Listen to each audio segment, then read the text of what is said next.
Vaya tema el que vamos a poner hoy sobre la mesa, sin duda es delicado porque de acuerdo con Reporteros Sin Fronteras y la organización Artículo 19, en lo que va del año en México ya fueron asesinados 7 periodistas. Y bueno, aunque el gobierno federal insta a que no es responsable de los hechos, el discurso de odio, también de la denostación a los periodistas y medios de comunicación, se replica en todos los niveles de la política mexicana. Estos discursos que inclusive se han tornado ya como ofensas por parte también de estos señalamientos de la Unión Europea o bien del gobierno de Estados Unidos, alientan a la violencia. ¿Qué es lo que está pasando en torno al gobierno federal y cuál es el papel que está jugando? Esa es la pregunta que hoy pongo sobre la mesa y saludo con gusto a nuestro director editorial Raúl Frías Lucio y a Víctor Hugo Hernández. Señores, qué situación tan delicada. Así es, Magda. Es un tema muy delicado. Víctor, ¿cómo estás? Muy buenas noches. Tardes, perdón. Tardes. Perdón, ya me fui al pronunciado de la noche. Fíjate, no, pero Magda pone sobre la mesa un tema que me parece... Yo siempre he pensado que los periodistas, los reporteros, no debemos ser el centro de la noticia. Así es. Sí, me parece que no es el objetivo, los comunicadores estamos para transmitir información, sí. A veces nos damos el privilegio de tratar de entender muchas de las cosas, de explicar cómo lo vemos, cómo entendemos de las cosas, pero básicamente es para dar una lectura con una visión específica de lo que estamos observando. Y me parece que esto que está pasando a lo largo de estos últimos meses, estas semanas, 7 comunicadores asesinados, ¿sí? Y aquí es donde empezamos con este análisis que a veces pareciera poco entendible para muchas personas y sobre todo luego de que desde el atril presidencial ha habido desde una serie de acosos, ha habido una serie de señalamientos contra los medios de comunicación y contra algunos comunicadores. Pero me parece que con el periodista, con el reportero que fue asesinado ayer, que había advertido previamente que estaba amenazado allá en Zitácuaro, en Michoacán, sí, que ya había sido asesinado un colaborador de él en el medio digital que él publica y lamentablemente, bueno, pues la amenaza se cumplió. Y eso es lo que hemos visto una y otra vez. Y el gobierno federal, Víctor, sí, el presidente concretamente dice, es que no somos iguales a los del pasado, es que el Estado no es el causante de esta muerte. No, desde luego, nadie hasta el momento ha señalado que sea el Estado, entendiendo el Estado o el gobierno, aunque el Estado tiene otra connotación mucho más amplia, el que haya asesinado a estos comunicadores. Pero sí me parece que hay una responsabilidad directa, claro, por omisión de las autoridades, no solamente con el asesinato de periodistas, sino con todos los homicidios que están ocurriendo en todo el país. Él es Armando Linares, el que en este video advertía que había sido amenazado de muerte y lamentablemente ayer fue asesinado en su casa de varios impactos de bala, Víctor. Déjame darte algunas reflexiones, Raúl. Primeramente, es cierto, los periodistas no somos más, no somos menos que un ciudadano promedio común. Sin embargo, sí jugamos un papel importante en la sociedad porque de algún modo somos esa línea de información, esa línea de comunicación tan importante en toda sociedad, que se transmitan la información, el conocimiento, los hechos actuales, en fin, sí reviste una importancia vital para toda sociedad democrática que aspire a ser un país libre y bien informado. En ese sentido, sí es reprobable que ahora sí los mensajeros sean los castigados en lugar del mensaje como tal, ¿no? Porque esa es la razón. En México existe un programa de protección, podríamos decir, interesante en muchos sentidos. Estaba yo viendo algunos datos, Raúl, y se invierten 1,500 millones de pesos cada año para proteger a periodistas de una u otra manera. El 47% de las agresiones que son para los periodistas, está probado, vienen de autoridades municipales. Más del 50% viene del crimen organizado. Hay en el país un promedio de 70 periodistas que tienen algún tipo de escolta. En el país existen 75 refugios de seguridad. 1,325 periodistas disponen de algún mecanismo de seguridad que va desde un botón de auxilio hasta un teléfono celular para poder pedir ayuda a la autoridad. Sin embargo, a pesar de estos datos que te comento, la mayor parte de estos periodistas, debo decirte que gozan de alguna protección, están enfocados básicamente en 6 estados, que son Veracruz, Guerrero, Sonora, el Estado de México, Oaxaca y en el resto del país también. Pero Esos son datos duros. La realidad y en los hechos lo que nos demuestra el asesinato del periodista de Zitácuaro, Armando Linares, es que con todo y esto no funciona.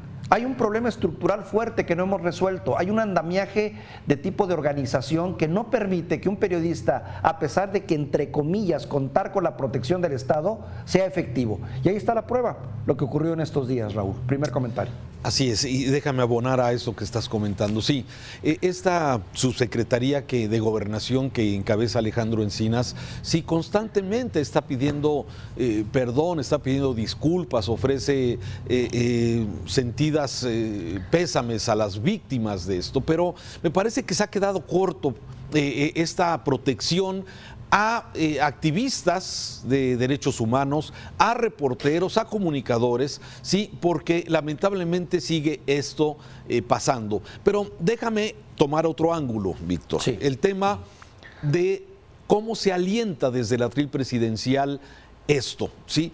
El presidente dice, no somos responsables porque no es el Estado el responsable de estos homicidios, pero insisto, sí hay una responsabilidad de omisión de las autoridades por esto, por los homicidios a los comunicadores y a otras tantas y miles de personas que lamentablemente están siendo asesinadas. Y aquí, de alguna forma, si le metes esa polarización, ese ataque mediático que se le da todas las mañanas a los medios de comunicación, entonces, bueno, los enemigos o los afectados por una publicación de prensa, por un comunicador, pues se les hace muy fácil pues simplemente atacar, amenazar o hasta asesinar, que es lo que ha venido sucediendo. No quiero decir que sea el responsable de estos homicidios, pero sí del ambiente que se está generando alrededor de este asunto. Y eso me parece que es delicado, desde luego, porque el presidente dice, y tiene razón, no es el Estado el que los mata, no, pero sí está la omisión de que no está cumpliendo con el cuidado, como claro, no solamente de los reporteros, sino de todos los mexicanos, precisamente como lo estipula la misma autoridad.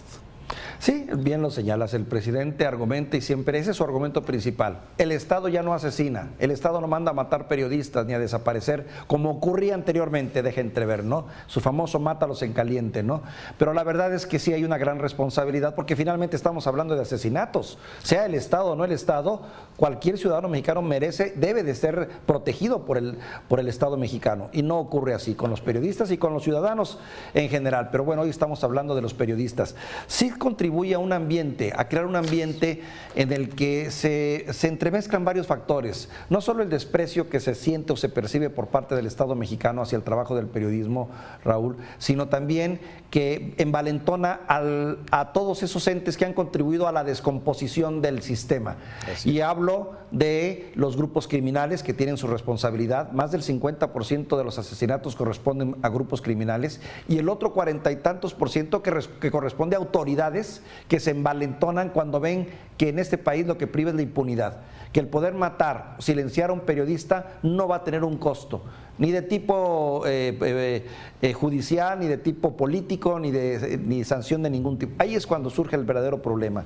Si hubiese una respuesta rápida para estos asesinatos de periodistas y se atacara con todo el peso de la ley y se encontraran los responsables y se pusieran en evidencia, las cosas empezarían a cambiar. Pero el 90 y tantos % de los asesinatos, Raúl, desde el periodo de Felipe Calderón, que fue cuando comenzó esta estela, aunque ya la traía también Fox también, pero en mayor número Felipe Calderón y Peña Nieto, la constante ha sido la impunidad. Los casos no resueltos. La impunidad. Y lo que sí vemos, desde luego, sí, dos efectos que son delicados para el país, desde luego. Uno de ellos es que ante estos asesinatos, ante estas amenazas, ante este acoso desde el atril presidencial, sí, muchos comunicadores y muchos medios de comunicación dan un paso para atrás para la libertad de expresión, dan un paso para atrás para hacer denuncias públicas por el riesgo que representa esto. Y como bien lo decías con tu comentario inicial, con esto pierde nuestro país lamentablemente, porque una democracia no puede ser fuerte, ¿sí?, sin una prensa libre, segura, crítica, sí, de las acciones de gobierno. Y eso es lo que lamentablemente son los efectos colaterales que está teniendo y que va a tener desde luego este tema del acoso a los medios de comunicación y a algunos comunicadores, Víctor.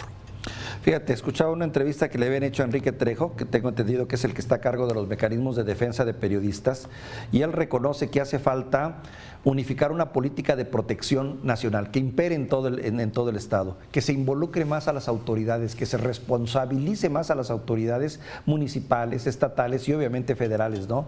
Que se haga también un sistema de política de protección nacional, no que cada Estado atienda el asunto como Dios le da a entender y con los recursos que tiene y como en su momento al gobernador o al funcionario o al procurador de justicia se le puede ocurrir que pueda defender a un periodista. Hace falta crear una política más general, una política pública de protección que impere en todo el país. Parte de las propuestas, Raúl. Sí, y como parte también de esta gran descomposición que de alguna forma estamos teniendo y desde luego de una violencia imparable que hasta el momento no se ha logrado poder abatir en mejores niveles de seguridad para las personas. Y sí, el crimen organizado, como lo hemos visto en diferentes áreas, en diferentes partes de la República Mexicana, envalentonado, como dices, el crimen organizado, tomando desde luego las zonas de oportunidad que hay de seguridad en el país en general y desde luego pues la actuación de las autoridades que solamente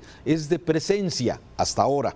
Ya ayer vimos 2 ejemplos que las cosas podrían cambiar, yo no sé si por presiones del exterior o porque realmente hay una convicción de esto, pero la detención de este señor Huevo, la detención del llamado Chaparrito de Colima, sí, estas 2 acciones que han sucedido en los últimos días, pareciera que rompen esa inercia que hemos visto en los últimos 2 años, en los últimos 3 años, donde solamente con presencia de la Guardia Nacional se piensa inhibir a la delincuencia. Cuando vemos que estos criminales simplemente se mueven a sus anchas, sí, hacen lo que quieren en muchas comunidades del país, en muchos municipios y de alguna forma se mueven libremente. Eso entra dentro de toda esa descomposición que estamos padeciendo.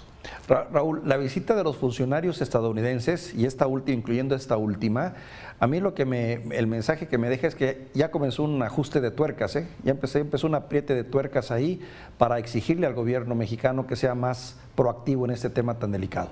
Es mi percepción. Raúl, te mando un saludo. Ya lo veremos. Víctor, gracias. Un saludo. Buenas tardes. Muy buenas tardes.